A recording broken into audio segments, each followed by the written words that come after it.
Tchernobyl, Challenger, Deepwater Horizon, on est tous d'accord pour dire que ces catastrophes font froid dans le dos.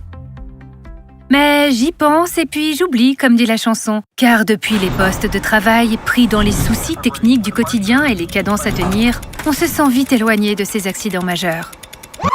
Pourtant, ça n'arrive pas qu'aux autres. Alors comment faire pour prévenir les risques majeurs? Tenez, une première piste. Si je vous dis « étude de danger », vous pensez à un gros annuaire réglementaire indigeste?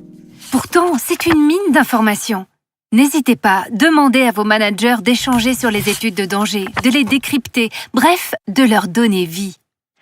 Une deuxième piste, remontez les informations sur les situations potentiellement dangereuses.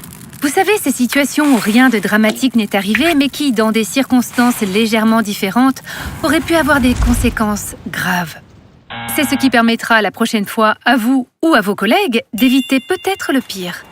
Troisième piste, testée et approuvée, c'est de participer vraiment aux exercices de préparation et de simulation. Alors oui, souvent l'exercice incendie tombe pile quand il ne faut pas. Mais un vrai incendie n'attendra pas non plus le moment idéal. Bien se préparer, c'est savoir assurer et tenir son rôle le jour J.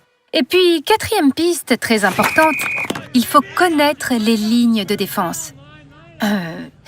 Celles imaginées et mises en place pour éviter les accidents. Chaque ligne de défense contient une ou plusieurs composantes de nature technique, organisationnelle ou humaine. Il y a les composantes techniques, comme des dispositifs d'alerte, un bac de rétention, un détecteur de niveau. Il faut régulièrement surveiller leur état et leur fonctionnement et alerter en cas de problème. Puis les composantes organisationnelles, par exemple les règles, un audit, l'analyse de risques, des essais périodiques. Le personnel sur le terrain est le mieux placé pour repérer les failles et les éventuels manques.